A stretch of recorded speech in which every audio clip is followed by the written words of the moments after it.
This will be another update video because I just have been lazy about editing the stuff I've already recorded and have not put it up yet.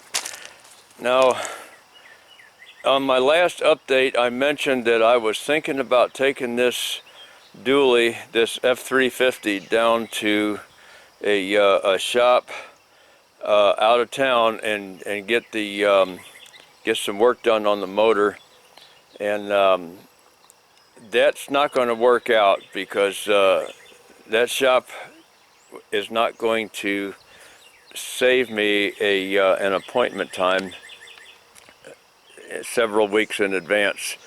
So they said, no, I have to bring it there, leave it, and it's going to be like 1 to 2 months before they can bring it in, and then it might be 1 to 2 weeks before they can finish it because there's so many other jobs going on all at the same time. And so for me, that's not an option. The truck runs. I don't want to take it out of town and have it be gone that long, at least a month, probably closer to 2 to 3 months. No, I'm not going for that. So I decided to bite the bullet. I bought a junk truck.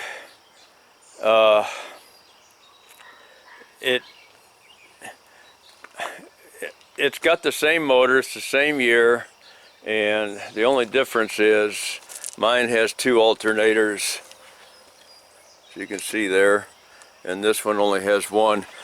And so I decided to just study hard. I found books online. I'm waiting for them. I ordered them. They're not here yet, that are on this motor. And I'm waiting. I'm studying this stuff out. I'm watching a lot of people's motors. I mean, videos like Diesel Tech Ron and a few others, number of others, including the shop that I was going to take this to. I took the fender wells out so that I can see inside here what's going on. I mean, I'm going to take these shocks off because this truck will never drive again. I'll just take these shocks and these mounts off, get them out of the way, get everything out of the way.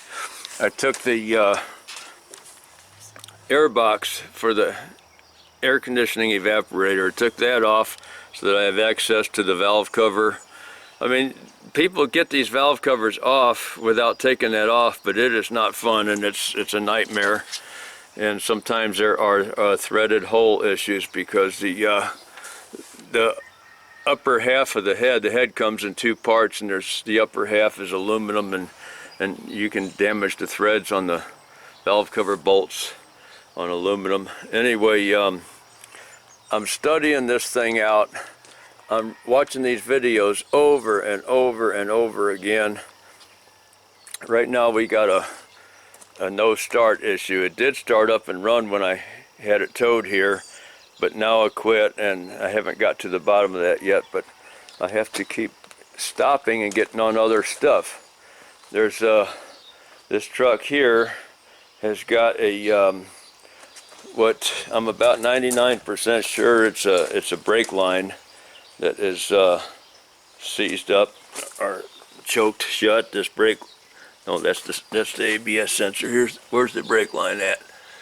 It's back. You can't see it. It's underneath this thing, but I already sprayed it with some oil because I'm gonna change that. Yeah, the brakes were seizing up on it, and so I had to check that. I'll do a video on how to tell the difference between a caliper seizing up and a brake line seizing up. So that video will be coming up. There was a big truck in here, had a big major job done on it that I didn't do a video on that job, but I'll do some, right now I'll throw some clips up on a little bit of what we did on that truck, on the differential.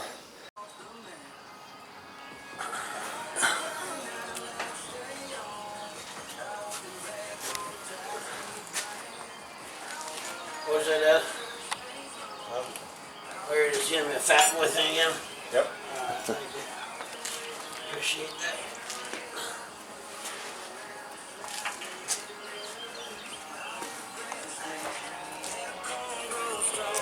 This is the new gear thing that needs to go. We'll get some more pictures of this.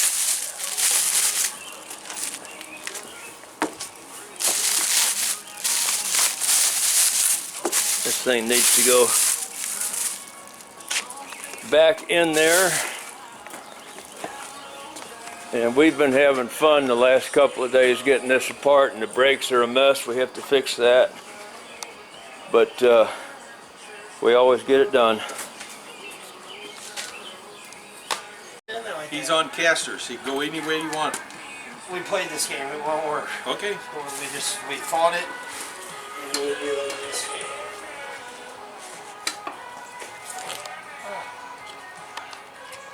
That's too much. That's too high. Well, this is a little different because it has the... Getting this thing positioned on the transmission jack so we can roll it under there and get it in. Let's see. We'll go across the street and show something's going on in the garage over there. Well, I still have not done the video on this little tiny stick welder that they sent me. Haven't even opened the box yet. It's still sealed up.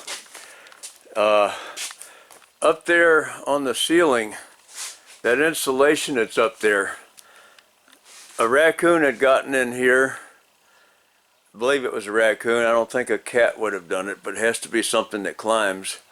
And tore a lot of that insulation off, and it was just hanging all over the place. In fact, it was over here in these shelves. They tore a lot of it down. There's still some missing up there on top. There's this piece of insulation on the little cart right there. It belongs up there. We haven't got that one back up yet, but I got a helper that's better on climbing ladders than me because he's about 30 and I'm getting close. My gosh, my sister's going to be 70 in a couple of weeks, and we were babies together. I mean, I'll be 68 here in a couple of months. So anyway, I don't need to be up there if I don't have to be. So anyway, we're getting all that stuff done, making some room in here to get more small engine work done in here. This thing here is a well pump for my pond to pump well water out of the ground into the pond. It got flooded. The sump pump stopped working where this is, and that area filled up with water, and this was underwater. Had to bring it over here, clean it out, and change the bearings in it, get it freed up, get it all back together again. And I need to bring it back across there and store it over there by the pond because this is done. Here's a couple of old pump motors that I don't know if I can use them for parts or not. I can't rebuild them anymore because I didn't fix them soon enough, and once that rust started on that aluminum, it all just rotted away, and there's not enough left to be able to fix those again. So they're just out here, but there's another brand new one over there. Another brand new pump down here in this hole. I really need to redesign the sump pump system in here and have a backup pump, a second pump down there, so that when the first one fails and the water comes up a little bit higher, the second one will get it. And I gotta have to have a way to know when the first one failed, because every spring we have flooding issues around here. But and the darn fountain pump, that's got to be replaced just about every year. It seems like they're $200 a piece. Here's one here that just came out. They're about $200 a piece, and everything's Chinese plastic. You know how that is. Well, that's about the size of it. It's going to be quite a chore for me to learn this motor inside and out, so that I can do all my own repairs on it, and then feel adequate to let somebody else bring one in that would be of that same category. Of course, that'll exclude the GM diesel motors and the Dodge, unless I want to learn those too. I don't know that I want to get that involved in it, but that's the plan, for me to learn how to fix these things myself. A gas motor I'm not afraid of. I've been doing that forever. Oh well, that'd be it for now. Thanks for watching.